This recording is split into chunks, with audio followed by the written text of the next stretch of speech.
আজ বিশ্ব শৌচাগার দিবস। আর এই বিশ্ব শৌচাগার দিবস উপলক্ষে তপন পঞ্চায়েত সমিতির পক্ষ থেকে বিডিও অফিস গেটের সামনে জনসাধারণের জন্য কমিউনিটি টয়লেটের উদ্বোধন করলেন তপন পঞ্চায়েত সমিতির সভাপতি কৃষ্ণা বর্মন এবং তপন ব্লক সমষ্টি উন্নয়ন আধিকারিক তীর্থঙ্কর ঘোষ। প্রতিনিয়ত বিডিও অফিস চত্বরে একাধিক মানুষ ছুটে আসেন বিভিন্ন কাজে, আর সেই কাজ করতে আসা মানুষেরা বিভিন্ন সময় মলমূত্র ত্যাগ করতে অসুবিধার সম্মুখীন হন। একটি কমিউনিটি টয়লেট থাকলেও তা যথেষ্ট না হওয়ায় আরেকটি কমিউনিটি টয়লেটের ব্যবস্থা করা হলো।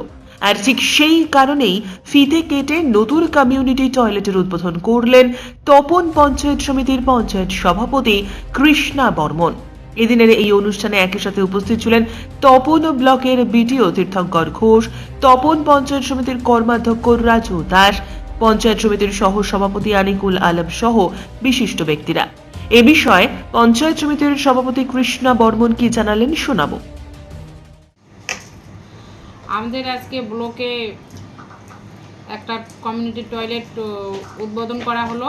একটা অলরেডি আছে, লোকের সুবিধার জন্য আরেকটা উদ্বোধন করা হলো। এবং আমাদের আজকে বিশ্ব শৌচালয় দিবস, এবং আমাদের জেলা থেকে ডিএম সাহেব অর্ডার করেছেন যে একটা কোথাও শৌচালয় উদ্বোধন করার। ওইটাই আমরা বিডিও সাহেব এবং সহকারী ছিল, পূর্ত কর্মদক্ষ মেম্বারেরা সব ছিল, সবাই মিলে আমরা আজকে কমিউনিটি টয়লেটটা উদ্বোধন করলাম। তপন থেকে বিশেষ প্রতিবেদন, নিউজ টুডে।